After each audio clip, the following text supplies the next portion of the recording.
What is up guys, Flashfire here, and today I'm bringing you a Week 3 battle of the PFC. This is the Hampshire Hawluchas versus the Golden Gate Gastrodons or Cloud Final PhD, whose channel link will be down in the description if you guys want to go and check out his side of the battle, as well as a link to my team builder for this battle.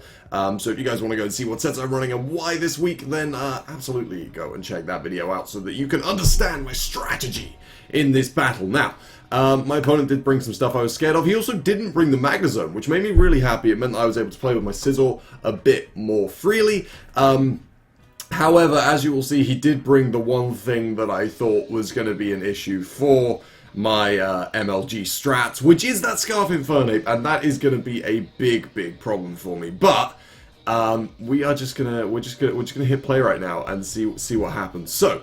What happened here was he led off with Infernape and I led off with this guy. Now, right here, as you guys saw in the team builder, I'm not packing Thunder Wave on this guy this week. And I guess he switched out fearing the Thunder Wave. I thought, because I didn't have Thunder Wave, I didn't think he would be afraid of it for some reason. So I pull a switch here into my Lantern, as he pulls a switch into his Hippowdon. Now, he's going to go for an Earthquake here, and I'm going to switch back into my Volbeat, because my game plan here is to get Volbeat set up and pass Tail Glow to my Latios, and that's basically my win condition.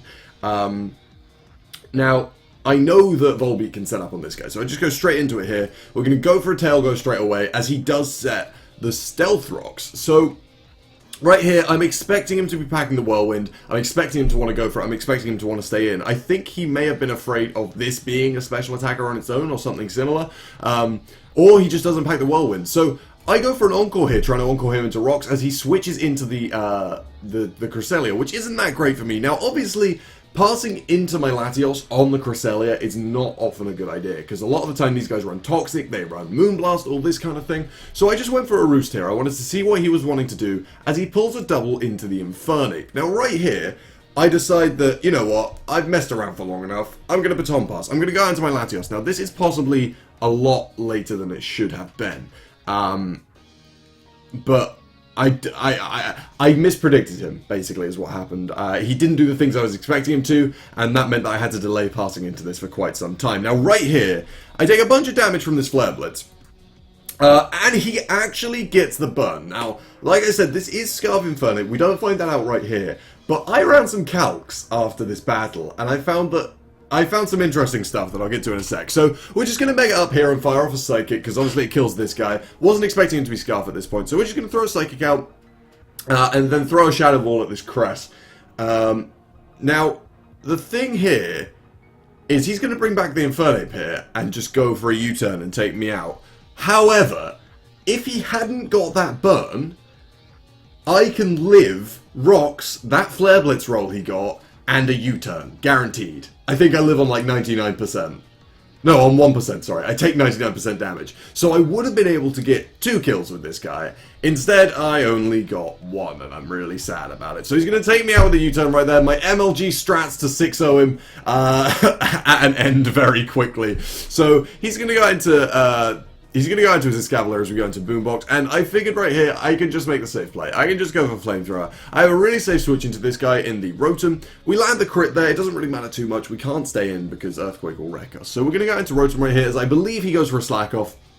Now, Zeb Striker can run Sap Sipper, it can also run Volt Absorb.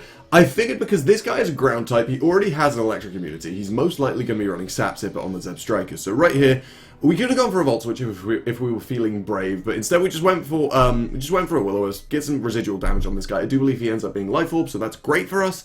And then we can just pull a switch out into the Lantern. This guy cannot touch Lantern. Especially defensive Lantern just walls this guy all day long. I believe it's Life Orb.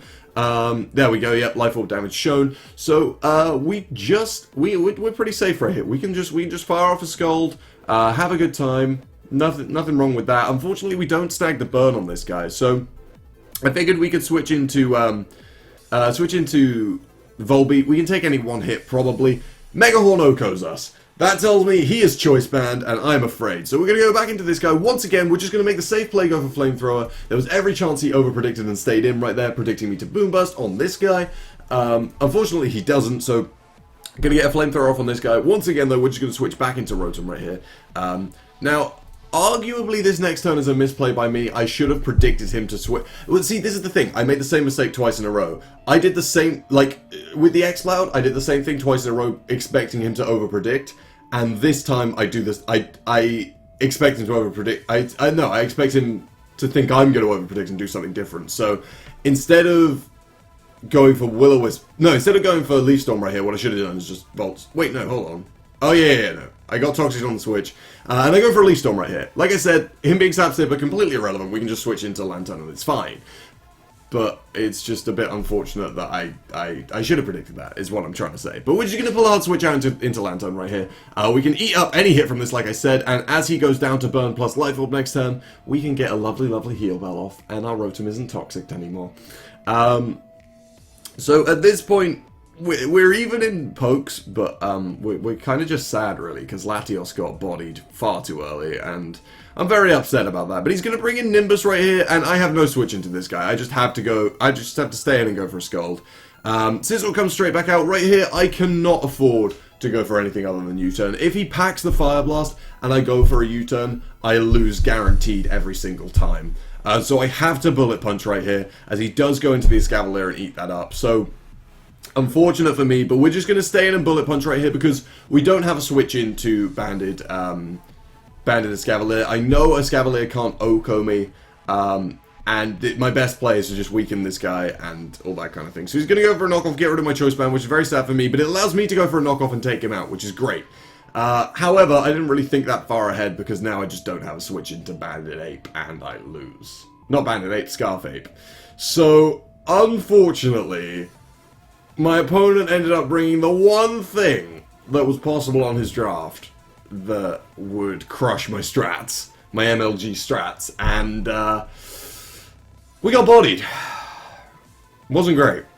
Wasn't great. It's definitely very tricky to prepare for 14 mons in the draft format, so unfortunately that is going to be our first loss of the season. We're going to be 2-1 at the end of week 3, which isn't terrible. I do believe that was Cloud's first win of the season, so well done Cloud, well played.